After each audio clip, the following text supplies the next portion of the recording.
Hello, welcome to my channel UPSC Hub Kerala. നമ്മളിന്നിവിടെ 18th July the Hindu ആണ് നോക്കുന്നത്. ഹിന്ദുവിലെ രണ്ട് mains oriented topics ആണ് നമ്മളിന്നിവിടെ discuss ചെയ്യാൻ പോകുന്നത്. GS3 വരുന്ന ടോപ്പിക്സ് ആണ്. Moving on to the topics. In search of jobs. First topic എന്ന് പറയുന്നത് അൺഎംപ്ലോയ്മെൻറ്റുമായിട്ട് റിലേറ്റഡ് ആയിട്ടുള്ളതാണ്. നമ്മൾ പറഞ്ഞു ബഡ്ജറ്റ് ഫോക്കസ്ഡ് ആയിട്ട് വരുന്ന ആർട്ടിക്കിൾസ് ആണ് ഇപ്പോൾ നമ്മൾ ഡിസ്കസ് ചെയ്തുകൊണ്ടിരിക്കുന്നത്. ഓക്കെ, സോ ഇവിടെ നമ്മൾ അൺഎംപ്ലോയ്മെൻറ്റുമായിട്ടുള്ളൊരു ഇഷ്യൂ ആണ് അഡ്രസ്സ് ചെയ്യുന്നത്. സോ ഇവിടെ പറയുന്നുണ്ട്, അതായത് ഈ വരാൻ പോകുന്ന പുതിയ സർക്കാരിൻ്റെ, അതായത് നരേന്ദ്രമോദി സർക്കാരിൻ്റെ 3rd ടേമാണ് ഇപ്പോൾ ഉള്ളത്. അപ്പോൾ ഈ ഗവൺമെൻറ്റിൻ്റെ മേജർ ചലഞ്ച് എന്ന് പറയുന്നത് എംപ്ലോയ്മെൻറ്റ് ജനറേഷൻ തന്നെയായിരിക്കും. ഓക്കെ, നമുക്കറിയാം പോപ്പുലേഷൻ നല്ല രീതിയിൽ കൂടി വരുന്നുണ്ട്, ബട്ട് അതിനനുസരിച്ചിട്ട് എംപ്ലോയ്മെൻറ്റ് ഓപ്പർച്യൂണിറ്റീസ് ഉണ്ടാവുന്നില്ല. ഓക്കെ, ജോബ് സീക്കേഴ്സ് കൂടി വരുന്നുണ്ട്, പക്ഷെ നമുക്ക് കൊടുക്കാൻ ജോബില്ല. സോ ഈ ഒരു ആർട്ടിക്കിളിൽ ടെക്നോളജിക്കൽ അഡ്വാൻസ്മെൻറ്റിനെ ചെറുതായിട്ട് ഇവർ പഴി ചാരുന്നുണ്ട്. ലൈക്ക് അവർ അല്ലെങ്കിൽ ഈ ഒരു ടെക്നോളജിക്കൽ അഡ്വാൻസ്മെൻറ്റ് ഉണ്ടായത് കൊണ്ട് പല ആൾക്കും ജോബ് നഷ്ടമാവുന്നുള്ളൊരു ആ ഒരു ഐഡിയ ഇതിൽ ചെറുതായിട്ട് അവർ യൂസ് ചെയ്തിട്ടുണ്ട്.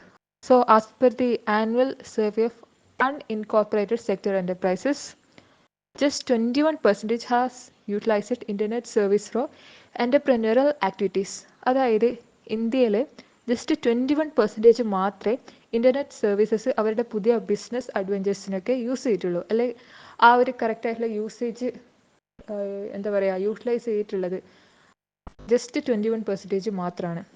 ഈ ഒരു സംഭവം ഈ ഒരു സർവേ ILOൻ്റെ സർവേ ആയിട്ട് ജസ്റ്റ് സിമിലർ ആണ്. അതായത് വേറൊരു കാര്യം പറയുന്നത് എന്താണെന്ന് വെച്ചിട്ടുണ്ടെങ്കിൽ, ഈ നോൺ അഗ്രികൾച്ചറൽ എംപ്ലോയ്മെൻറ്റിലേക്കുള്ള ജനങ്ങളുടെ ആ ഒരു എൻട്രി, അതായത് ആ ഒരു ലെവൽ കൂടിയിട്ടുണ്ട്. അല്ലെങ്കിൽ ഈ ഒരു നോൺ അഗ്രികൾച്ചറൽ എംപ്ലോയ്മെൻറ്റിലേക്കുള്ള ജനങ്ങളുടെ ഒരു ഒഴുക്ക് ഇപ്പോൾ ചെറിയ രീതിയിൽ കൂടിക്കൊണ്ടിരിക്കുന്നുണ്ട്. 21-22 9.8 crore വർക്കേഴ്സ് ഈ ഒരു നോൺ അഗ്രികൾച്ചറൽ എംപ്ലോയ്മെൻറ്റിൽ ഏർപ്പെട്ടിരുന്നുവെങ്കിൽ 22-23 അല്ലെങ്കിൽ ആ ഒരു ഒക്ടോബർ 22 ടു സെപ്റ്റംബർ 23 ആ ഒരു ടൈം ലൈനിൽ 11 crore വർക്കേഴ്സ് ഈ ഒരു സെക്ടറിൽ അല്ലെങ്കിൽ ഈ ഒരു മേഖലയിലേക്ക് വന്നിട്ടുണ്ട്.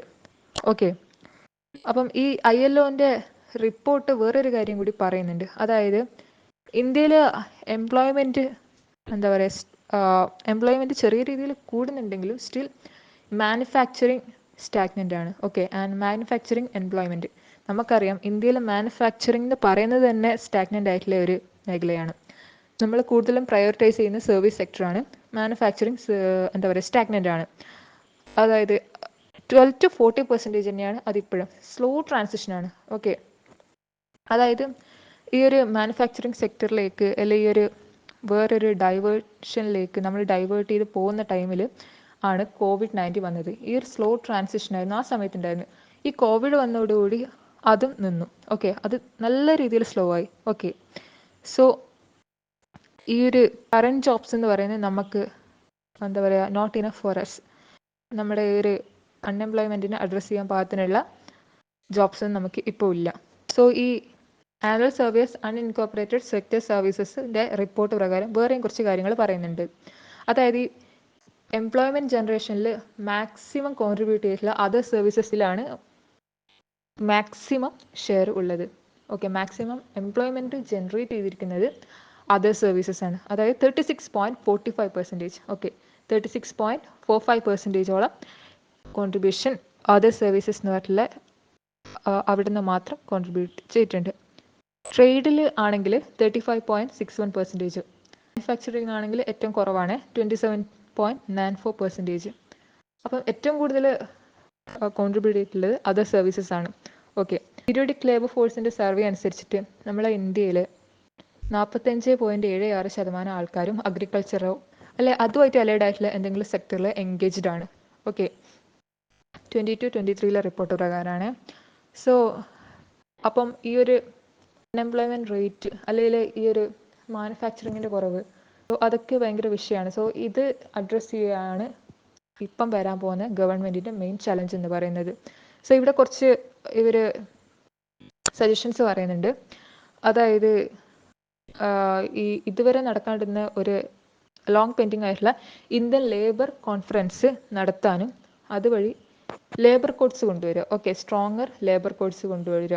അതിലൂടെ ജോബ് ലോസസ് പ്രിവെൻറ്റ് ചെയ്യാനും മോർ ജോബ് ഓപ്പർച്യൂണിറ്റി ക്രിയേറ്റ് ചെയ്യാനും പറയുന്നുണ്ട്. ഓക്കെ, അതായത് ഈ ടെക്നോളജിക്കൽ ഇന്നോവേഷൻസ് കാരണം നമ്മളെ പല ജോബ്സും ഇപ്പം എന്താ പറയുക ടെക്നോളജി കൊണ്ടുവരികയാണ്. ഓക്കെ, മനുഷ്യന്മാർ ചെയ്തുകൊണ്ടിരുന്ന പലതും ഇപ്പോൾ ടെക്നോളജിയാണ് ചെയ്തുകൊണ്ടിരിക്കുന്നത്. ആ ഒരു ട്രെൻഡ് കുറക്കുക, അതിലൂടെ നമ്മുടെ ഈ സാധാരണ ജനങ്ങൾക്ക് എംപ്ലോയ്മെൻറ്റ് കൊടുക്കുക. Economic growth without employment growth can cause social and political upheavals. അതായത് നമ്മളറിയാം GDP, as per GDP growth നമ്മൾ ടോപ്പിലാണുള്ളത്. സ്റ്റിൽ നമുക്ക് ഇവിടെ എന്താ പറയുക ഭയങ്കര അൺഎംപ്ലോയ്മെൻ്റ് ആണ്. അപ്പോൾ അത് ഭാവിയിൽ ഫ്യൂച്ചറിൽ നല്ല രീതിയിൽ സോഷ്യലും പൊളിറ്റിക്കലും ആയിട്ടുള്ള ഇഷ്യൂസ് ഉണ്ടാക്കാൻ സാധ്യതയുണ്ട്.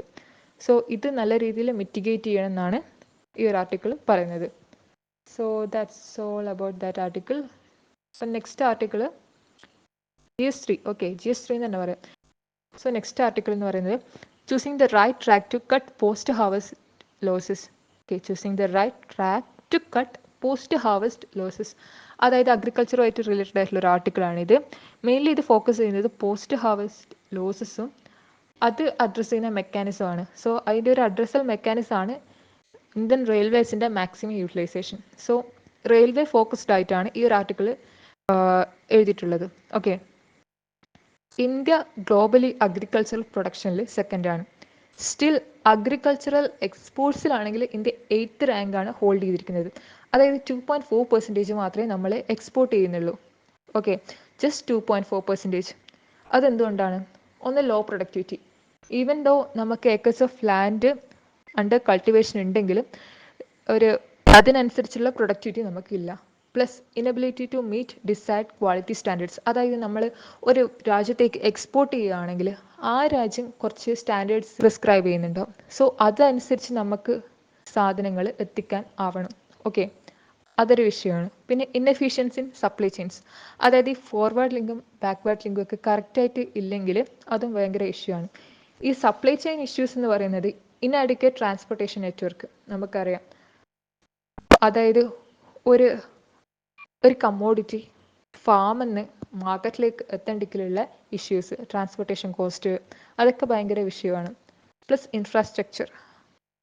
അപ്പം ഇതൊക്കെ കൂടിയിട്ടാണ് പോസ്റ്റ് ഹാർവസ്റ്റ് ലോസസ് ഉണ്ടാക്കുന്നത്. അതായത് ഇവിടെ വേറൊരു കാര്യം കൂടി പറയുന്നുണ്ട്.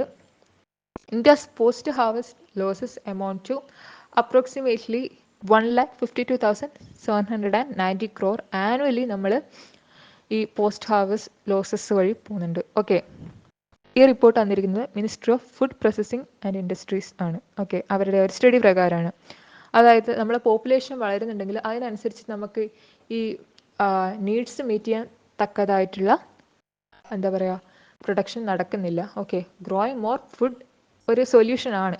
പ്ലസ് നമ്മൾ ഈ ലോസസ് പ്രിവെൻറ്റ് ചെയ്യുക എന്നുള്ളതും വലിയൊരു സൊല്യൂഷൻ തന്നെയാണ്. ഓക്കെ, ഉണ്ടാക്കുന്നത് സാധനം നമുക്ക് പ്രിസർവ് ചെയ്യാൻ പറ്റണം. അതാണ് ഇവിടെ മെയിൻലി സ്ട്രെസ് ചെയ്ത് പറയുന്നത്.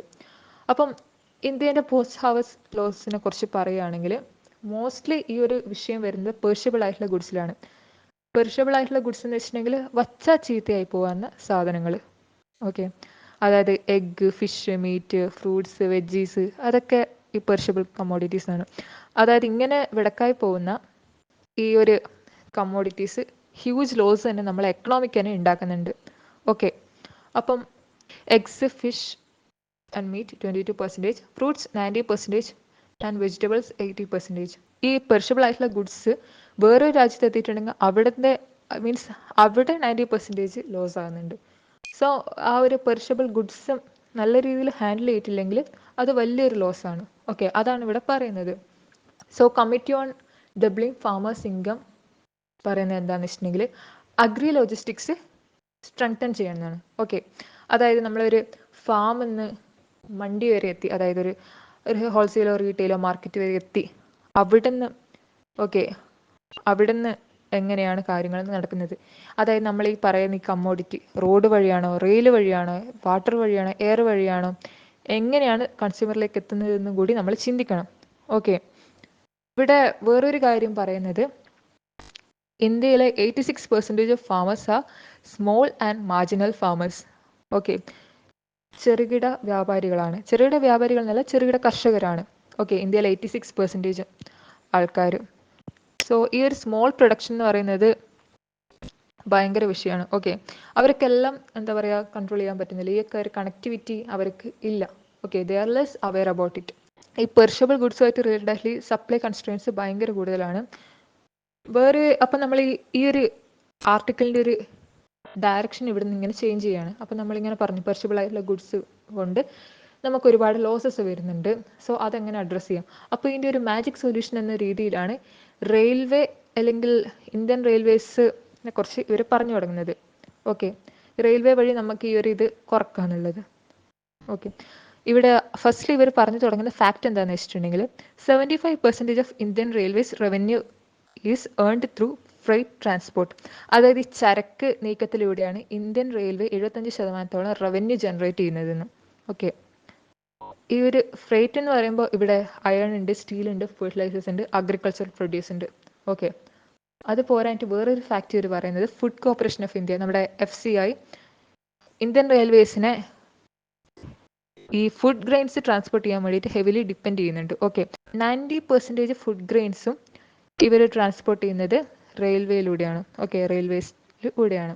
ബട്ട് സ്റ്റിൽ ഒരു സാഡ് ഫാക്ട് എന്താണെന്ന് വെച്ചിട്ടുണ്ടെങ്കിൽ 97% വെജീസും ഫ്രൂട്ട്സും, അതായത് വെജിറ്റബിൾസും ഫ്രൂട്ട്സും ഒക്കെ ട്രാൻസ്പോർട്ട് ചെയ്യുന്നത് റോഡിലൂടെയാണ്. ഓക്കെ, സോ ഈ ഒരു ഇഷ്യൂ അഡ്രസ്സ് ചെയ്യാൻ വേണ്ടിയിട്ട് റെയിൽവേ നമ്മളെ ഫാമേഴ്സിന് ഫേവറായിട്ട് കുറച്ച് ഇനീഷ്യേറ്റീവ്സ് കൊണ്ടുവന്നിട്ടുണ്ട്. അപ്പോൾ അങ്ങനെ 3 ഇനീഷ്യേറ്റീവ്സാണ് ഈ ഒരു ആർട്ടിക്കിളിൽ പറയുന്നത്. ഓക്കെ, അപ്പോൾ ഒന്നാമത്തെ truck on train services. Truck on train services ഇതാണ് ഒന്നാമത് പറയുന്നത്. അതായത് ഈ ലോഡഡ് ആയിട്ടുള്ള ട്രക്സ് നമ്മൾ റെയിൽവേ വാഗൺസിൻ്റെ മുകളിൽ വെച്ച് കൊടുക്കുകയാണ്. ഓക്കെ, സംഭവം ഈസിയാണ്. ട്രക്കിൽ നിന്ന് എടുക്കുന്നു, ഈ ഒരു ലോഡ് ഒരു വാഗണിലേക്ക് വെച്ചെടുക്കുന്നു. ഓക്കെ, ഈ ഒരു പുതിയ ഇനീഷ്യേറ്റീവിൻ്റെ ട്രയൽ റൺ എന്ന രീതിയിൽ ഇവർ മിൽക്കും കാറ്റിൽ ഫീഡും ഇങ്ങനെ കൊണ്ടുപോയി. അത് സക്സസ്ഫുൾ ആയിരുന്നു. ഓക്കെ, പിന്നെ രണ്ടാമത് ഇവർ പറയുന്നതാണ് parcel special trains. Parcel special trains അതായത് COVID-19 ടൈമിൽ ഈ പെർഷബിൾ ആയിട്ടുള്ള ഗുഡ്സ് ട്രാൻസ്പോർട്ട് ചെയ്യാൻ വേണ്ടിയിട്ട് ഇവർ കൊണ്ടുവന്ന സ്പെഷ്യൽ ട്രെയിൻസ് ആയിരുന്നു ഇത്. ഓക്കെ, അതായത് സീഡ്സും അങ്ങനത്തെ സാധനങ്ങളൊക്കെ മാർക്കറ്റിലും ഈ പ്രൊഡ്യൂസേഴ്സിലും തമ്മിൽ കണക്ട് ചെയ്യാൻ വേണ്ടിയിട്ട് ഇവർ കൊണ്ടുവന്ന ഒരു സ്പെഷ്യൽ എന്താ പറയുക ഇനീഷ്യേറ്റീവ് ആയിരുന്നു ഈ special trains during COVID-19. Okay, parcel special trains. So next എന്ന് പറയുന്ന ഒന്നാണ് കിസാൻ റെയിൽ. അതായത് നമ്മളെ ഈ സ്മോൾ ആൻഡ് മാർജിനൽ ഫാമേഴ്സിനെ സപ്പോർട്ട് ചെയ്യാൻ വേണ്ടിയിട്ട് കൊണ്ടുവന്നൊരു ഇനീഷ്യേറ്റീവാണ് കിസാൻ റെയിൽ. അതായത് പ്രൊഡക്ഷൻ സർപ്ലസ് ആയിട്ടുള്ള ഏരിയാസിൽ നിന്ന് കൺസംഷൻ റീജിയനിലേക്ക് കണക്ട് ചെയ്യുന്ന രീതിയിലുള്ള ട്രെയിൻസ്. ഓക്കെ, അങ്ങനെ ഒന്നായിരുന്നു കിസാൻ റെയിൽ.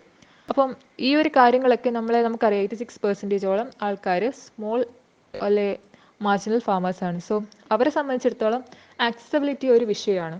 പിന്നെ അവയർനെസ്സും, അതായത് നമുക്ക് ഏറ്റവും അടുത്തുള്ള മാർക്കറ്റ് അത് ചിലപ്പം കുറച്ച് 2 കിലോമീറ്റർ അപ്പുറത്താണെങ്കിൽ നമ്മൾ ഒരിക്കലും ട്രെയിൻ വഴി സ്വീകരിക്കില്ല. ഓക്കെ, അല്ലെങ്കിൽ നമ്മൾ അടുത്തൊരു ട്രെയിൻ ഒരു റെയിൽവേ സ്റ്റേഷൻ ഇല്ലെങ്കിൽ നമ്മൾ ഓഫ് കോഴ്സ് നമ്മൾ ട്രക്കിലോ അല്ലെങ്കിൽ ഒരു ഓട്ടോ സർവീസോ അങ്ങനത്തെ എന്തെങ്കിലും ആയിരിക്കും യൂസ് ചെയ്യുക. സോ ഇവരുടെ ഒരു മെയിൻ ചലഞ്ച് എന്ന് പറയുന്നത്, അതായത് ഈ റെയിൽവേ വഴി ഇങ്ങനെയുള്ള ട്രാൻസ്പോർട്ടേഷനുള്ള മെയിൻ ചലഞ്ച് എന്ന് ഒന്ന് പറയുന്നത് അവയർനെസ് ആണ്. Lack of awareness and accessibility, അതാണ് ഇതിലെ മെയിൻ ചലഞ്ച്. പിന്നെ രണ്ടാമത്തെ ചലഞ്ച് എന്ന് വെച്ചാൽ മൾട്ടിപ്പിൾ ടച്ച് പോയിന്റ്സ്. അതായത് ഓരോരുത്തർക്ക് ഈ ഫ്രൈറ്റ് ഇറക്കേണ്ട സ്ഥലം വ്യത്യസ്തമായിരിക്കും. സോ എല്ലാ പോയിന്റും നമുക്ക് ടച്ച് ചെയ്യാൻ പോകില്ല, ടച്ച് ചെയ്ത് പോകാൻ പറ്റില്ല. അതാണ് രണ്ടാമത്തെ ഇഷ്യൂ. മൂന്നാമത്തെ എന്ന് വെച്ചിട്ടുണ്ടെങ്കിൽ specialised wagons four temperature controlled transport. അതായത് നമ്മൾ പറഞ്ഞ് പെർഷബിൾ ഗുഡ്സ് ട്രാൻസ്പോർട്ട് ചെയ്യുമ്പോൾ ടെമ്പറേച്ചർ കൺട്രോൾഡ് ആയിട്ടുള്ള വാഗൺസ് വേണം. സോ അത് നമ്മളെ റെയിൽവേക്ക് ഇതുവരെ ഇൻട്രൊഡ്യൂസ് ചെയ്യാൻ പറ്റിയിട്ടില്ല ഒരു പരിധി വരെ. സോ അതും ഒരു വിഷയമാണ്. നെക്സ്റ്റ്ലി അതായത് സേഫ്റ്റി. അതായത് ഈ കൊണ്ടുവെക്കുന്ന കാർഗോ അവിടെ എത്തുന്നുണ്ടോ, അല്ലെ എത്രത്തോളം സേഫ് ആണത്, അല്ല ആരെങ്കിലും ലൂട്ട് ചെയ്ത് കൊണ്ടുപോകുന്നുണ്ടോ, അല്ലെങ്കിൽ ഇതിൽ വേറെ എന്തെങ്കിലും അഡീഷണൽ ആയിട്ടുള്ള സാധനങ്ങൾ വെക്കുന്നുണ്ടോ ഒന്നും നമുക്കറിയില്ല. സോ അത് സേഫ്റ്റി ഒരു വിഷയമാണ്. സ്റ്റിൽ നമുക്ക് ഈ ഒരു റെയിൽവേ റിലയബിൾ ആണ്. ഒന്ന് നമുക്ക് എന്താ പറയുക പോസിറ്റീവ് ലൈവ്ലിഹുഡ്സിൽ പോസിറ്റീവ് ഇമ്പാക്റ്റ് ഉണ്ടാക്കുന്നുണ്ട്. പ്ലസ് എൻവയോൺമെൻറ്റിനും പോസിറ്റീവ് ഇമ്പാക്റ്റ് ഉണ്ടാക്കുന്നുണ്ട്. എങ്ങനെ? റോഡ് ട്രാൻസ്പോർട്ടിനെ അപേക്ഷിച്ച് റെയിൽവേ 80% ലെസ് കാർബൺ എമിഷൻസേ നടത്തുന്നുള്ളൂ. ഓക്കെ, അപ്പം 80% less carbon emissions as compared to roads. Okay, അപ്പം ഇവരുടെ ആകെയുള്ള വിഷയം എന്ന് വെച്ചിട്ടുണ്ടെങ്കിൽ ഓപ്പറേഷണൽ എഫിഷ്യൻസിയാണ്. അത് നമുക്ക് പബ്ലിക് പ്രൈവറ്റ് പാർട്ട്ണർഷിപ്പ് വഴി നമുക്ക് ഒരു പരിധി വരെ കൺട്രോൾ ചെയ്ത് കൊണ്ടുപോകാൻ പറ്റും. ഓക്കെ, അപ്പോൾ ഈ ഒരു മെക്കാനിസം വഴി എന്താ പറയുക, ഫാം ടു മാർക്കറ്റ് ഗ്യാപ്പ് നമുക്ക് കുറേ ബ്രിഡ്ജ് ചെയ്യാൻ പറ്റും. ഓക്കെ, അപ്പം ഈ ഒരു ഇഷ്യൂ അല്ലെ ഈ ഒരു ടോപ്പിക്കാണ് നമ്മൾ ഇന്ന് ഡിസ്കസ് ചെയ്യാൻ ഉദ്ദേശിച്ചിരുന്നത്. So that's it for today. Thank you for watching my video. Okay, by.